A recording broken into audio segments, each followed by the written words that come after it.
Alright, hey guys. So, I've been busy this morning. I put up clothesline outside and did a load of hand wash. I have another load in the sink, and I'm gonna get that out. I don't know if I'm gonna have time to do another one or not. Probably not. No, because it's going on one. I'll have time to get that out there.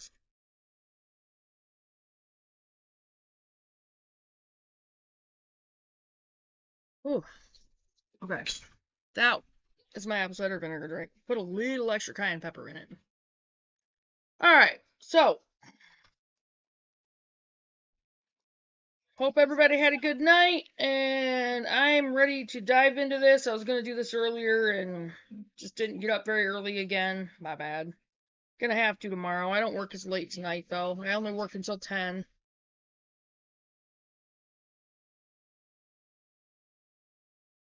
I'm trying to eat lunch.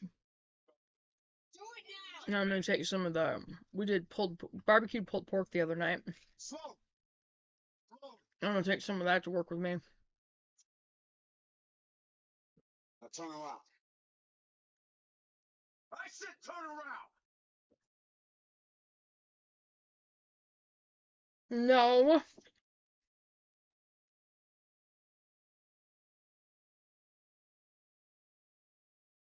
No.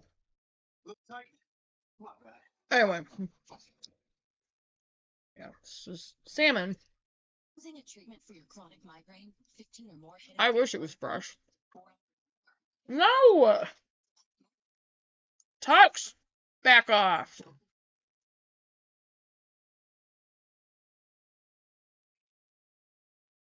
I made myself my drink earlier. Haven't even had a chance to start drinking it yet.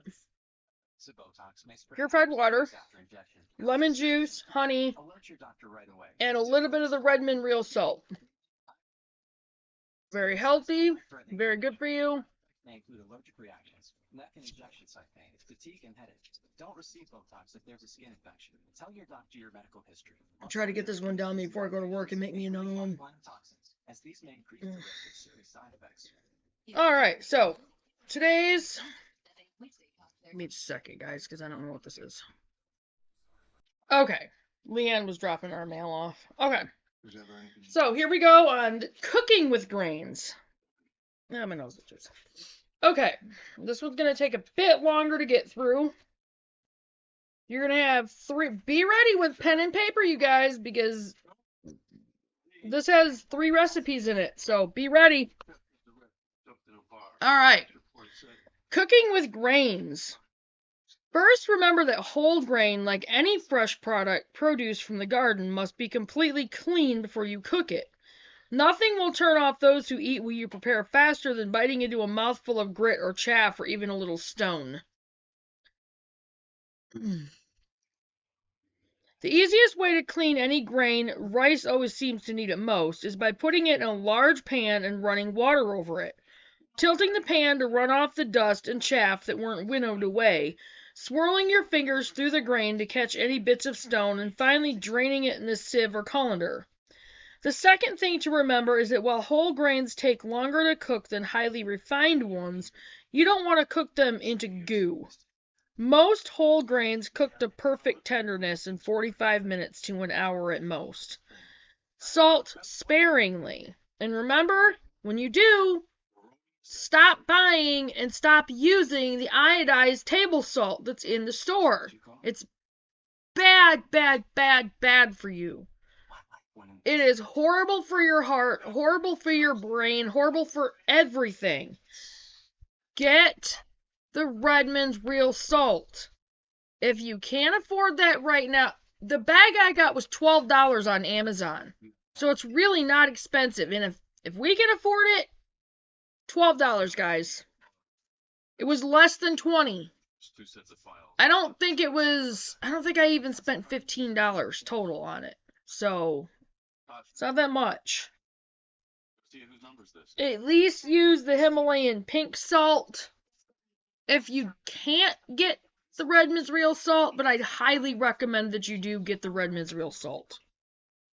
Every time you turn around, someone is warning you not to use so much salt and saying you get all you need for a week from one dill pickle. Well, that's just the bad sodium that is what all you get from the white salt that's in the store.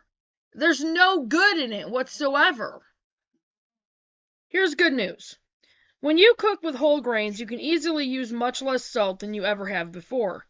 Recipes calling for as much as a teaspoonful of salt work perfectly well with only a quarter teaspoonful. And remember, the best is the Redmond's real salt because it has all the good minerals and stuff in it. It's untouched, unrefined, mined right from Utah. It doesn't go overseas to ship to us. Especially if he's a narcissist. I want to try something. Sorry, him.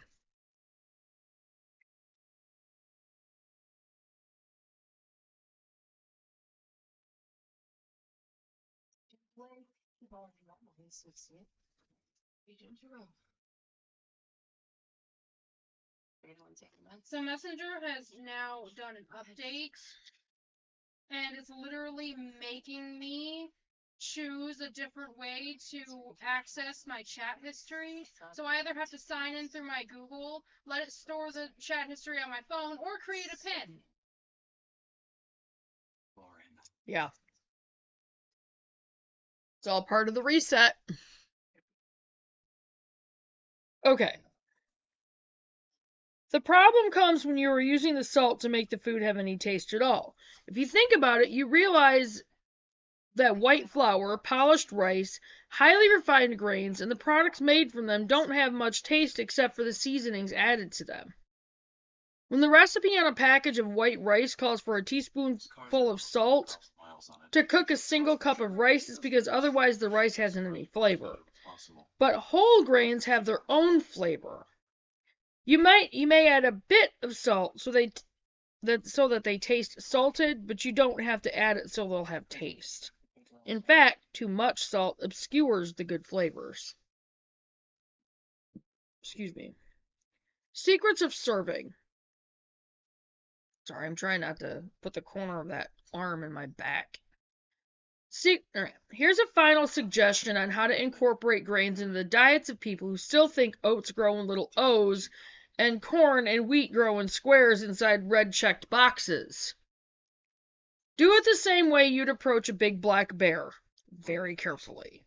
Maybe that's how I'm going to have to approach the situation with my husband. Most of us hate to admit it, but we resist change. Probably this statement includes even you. I know it does my husband. A person accustomed to food that's bland to the taste and effortless to chew is not going to gobble up his first slice of sprouted wheat bread shouting, "Goody, goody."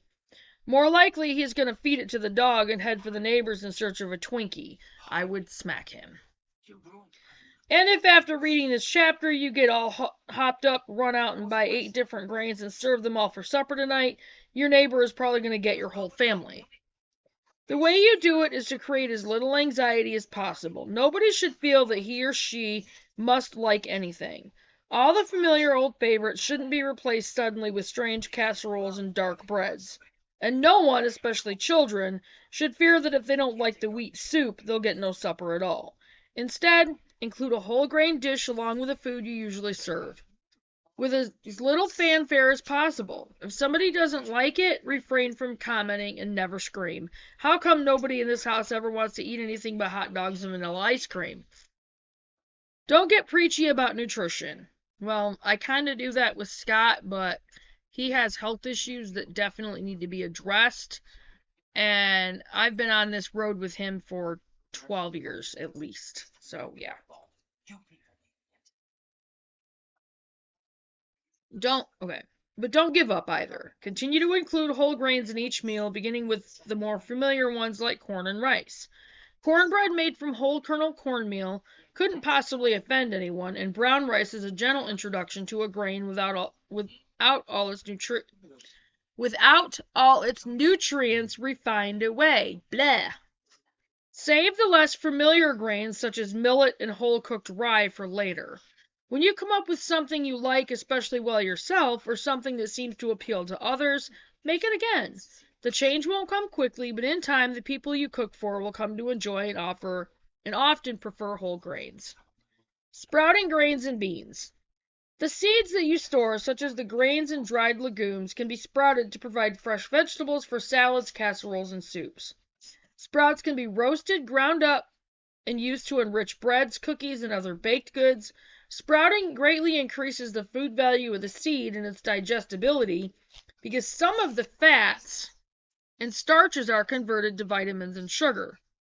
A dry seed becomes a homegrown vegetable in your kitchen any time of the year. Sprouting is simple. The easiest method is to put a few seeds into a clean quart-sized canning jar. Use about a quarter cup of large seeds such as beans and less of the small seeds like alfalfa. Cover the top of the jar with a piece of cheesecloth or fine screen wire, held in place by a screw band. Fill with water and soak overnight. Next day, pour off the water and rinse the seeds with cool, fresh water. The cheesecloth acts as a sieve on top of the jar. Pour off all excess water and put the jar in a dark place such as a kitchen cabinet. The temperature should be warm but not hot. Seeds may turn rancid at over 80 degrees. Wow. Blech. Rinse the seeds several times a day with fresh water, always pouring it off, leaving the seeds damp but not soaking. In 3 or 4 days, you will have nutritious sprouts ready to serve raw in salads or in cooked dishes. Store unused sprouts in the refrigerator to keep them fresh for several days. Large bean sprouts, such as those of kidney beans, soybeans, and garbanzos, will need to be steamed for 10 to 15 minutes to tenderize them before using. Sprouted grains to be used in recipes such as breads can be roasted and ground before you use them. Seeds will not sprout well if they have been heated at over 130 degrees Fahrenheit to dry or to destroy insects. If you intend to use some of your wheat or other grains for sprouting or for planting, do not use this heat treatment on them. When buying seeds for sprouting, be sure that they are pure, untreated seeds suitable for eating. Many seeds sold for planting have been treated with fungicides. They will still sprout, but they are poisonous. The U.S. government advises that young children, the elderly, and other individuals who may have compromised immune systems avoid eating raw sprouts because they have caused foodborne illness outbreaks. Raw sprouts present food safety problems because of conditions under which they are produced. Growing time, temperature, water activity, pH, and measure of acidity and nutrients are ideal for the rapid growth of bacteria. Even sprouts grown at home in the home present a risk if eaten raw. Many outbreaks have been attributed to contaminated seed. Alright, and then there's a picture of a jar of the sprouts. Cooking with cornmeal. The number of dishes one can create with cornmeal boggles the mind. If you've been indifferent to it until now, it's probably because you've had only the de-germed kind, which has texture, like beach sand and not much more taste. When you grind your own cornmeal or buy it fresh and still containing the germ, you will find it has a fluffy consistency and a sweet, corny taste, utterly unlike anything you've tasted before. Your home flour mill will also grind corn. Although sometimes you hear that a blender can also do the job, the resulting meal is coarse and irregular. To double the variety of cornmeal recipes, try roasting the meal lightly by stirring it over low heat in a heavy skillet, or heating it on the lowest setting on a cookie sheet in the oven, stirring often, just until it begins to turn color. All recipes taste quite different made with toasted cornmeal. Often, since toasting removes moisture from the meal, you'll find you have to increase the moisture content of a recipe. Just relax and add a little milk or water until you have your usual consistency.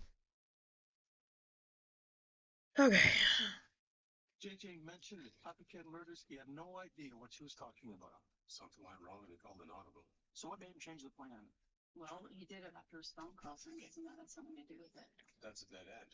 Local police traced the number to a previous shovel. Garcia said it went dead right after Bidwell's call. Partner? Well, if he really didn't know about the other copycat murders, it wouldn't be somebody's partner. It would be their pawn. So what, for all the evidence in Bidwell's house? So why can't you? What's wrong with your speaker? Does it not work Yeah, I anymore? need you to go over all of Donnie Bidwell's phone records. Chloe, Any emails, social the last time I used it, I had to go back and forth between my phone and the speaker because the speaker was getting to where you couldn't really hear that well out of it. Girl, it isn't random.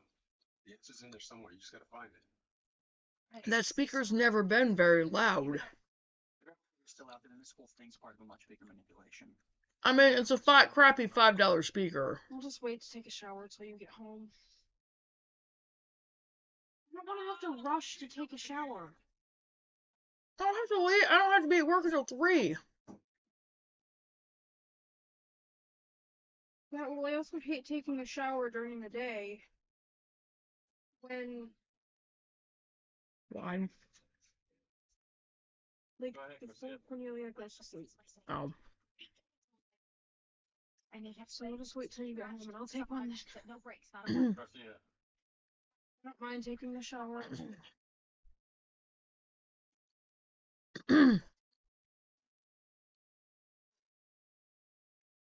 an unknown phone number, so I did what I do and I made the number known. It was from a prepaid cell phone. Here's the kicker. Oh, get ready. It was paid for with the same stolen credit card used to buy JJ's flowers. What? Bam! Can you triangulate the number?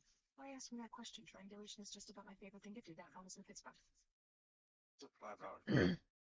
Or about 45 minutes on the jet. Yes, ma'am. SWAT is meeting us on the ground. Okay. Sorry, I want to get that finished. Okay. Peter used Bidwell and somehow. Alright, so get your pen and paper, guys, because here we go. Cornbread. This recipe is based on one used at the Moosewood restaurant in New York, whose cooking and recipes have probably done more to spread enthusiasm for whole foods than any other single effort. The difference is that this recipe uses whole wheat flour and cornmeal. Moosewood's uses unbleached white flour. The whole wheat flour produces a darker cornbread. If you'd prefer yours to be pale, substitute an equal amount of unbleached white flour for the whole wheat flour in this recipe. Alright, here we go. Get your pen and paper.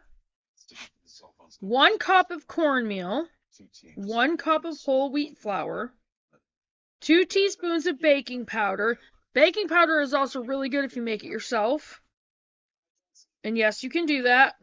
1/2 teaspoon of baking soda. The best baking soda I've used so far is the Bob's Red Mills baking soda. 1/2 teaspoon of salt. Redmond's real salt. 1/4 cup of raw honey. 1 cup of buttermilk. Best if made from raw milk and butter made from raw milk. 1 egg. Best farm fresh egg. 3 tablespoons of melted butter. Homemade butter from raw milk. Sift together the dry ingredients and beat together the liquids. Then stir everything together. Be thorough, but do not overmix the cornbread, or the cornbread will be tough. Spread the batter in a greased 8-inch square pan and bake about 20 minutes in a 425 Fahrenheit oven. Yields 8 generous servings. Okay. That was the cornbread recipe. Okay, Johnny cakes. These are really only pancakes with a little cornmeal added. A good way to introduce the skeptical to cornmeal. 3/4 cup of unbleached white flour, 3/4 cup of fine cornmeal. 1/4 teaspoon of salt, Redmond's real salt. 1.5 teaspoons of baking powder, best if made yourself. 2 eggs, best if they're farm fresh. 1 1/4 cups of milk, best if it's raw, fresh from your cow. 2 tablespoons of melted butter, best if it's homemade butter right from your raw milk from your cow. Sift together the dry ingredients, combine the liquids. Stir the liquids into the dry ingredients quickly, mixing only until blended. Don't worry about lumps. Cook on a lightly greased hot griddle and serve at once. You can make these as thick or as thin as you like. Allow the batter to stand for a few minutes to make a thicker Johnny cake. Thin it out with more milk for a thinner cake. Yields 4 servings.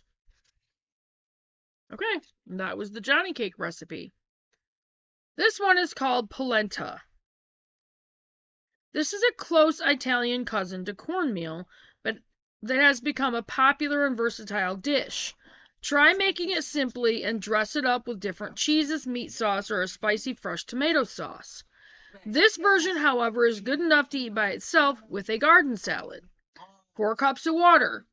Don't use tap water. 1 cup of yellow cornmeal, best if it's from your own grown corn. 1 teaspoon of salt, Redmond's real salt. 2 tablespoons of butter, homemade butter from your milk from your cow, or olive oil. Good olive oil is actually hard to find.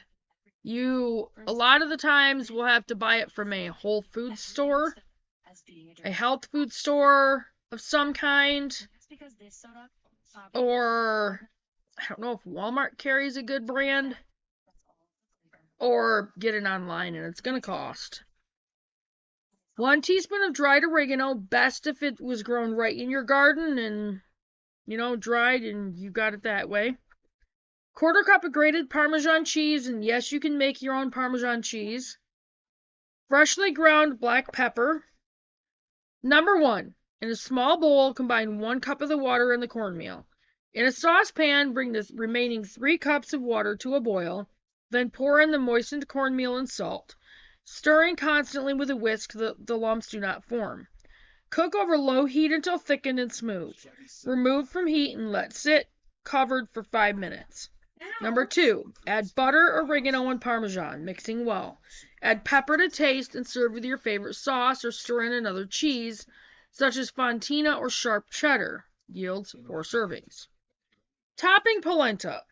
There's just no end to what you can put on top of polenta. Try a fresh, lightly cooked tomato onion sauce made with fresh plum tomatoes from your garden, and a light sprinkling of freshly grated cheese. Excuse me. A completely different approach is to saute a variety of fresh vegetables in a little oil. If you're going to use oil, I would use coconut oil or raw butter. Not raw butter. Butter made from your own raw milk. Don't use olive oil in actual cooking,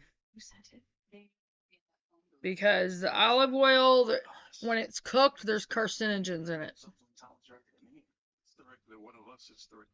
A mixture of zucchini, green onion, green pepper, and chunks of fresh tomato complements the corn taste beautifully. Okay, me personally, I can't talk. Me personally, instead of the onion, I would rather use fresh chives, because I do like chives. Green, I cannot stand peppers cooked. I hate cooked peppers. I do like the zucchini when it's cooked, and obviously fresh tomatoes.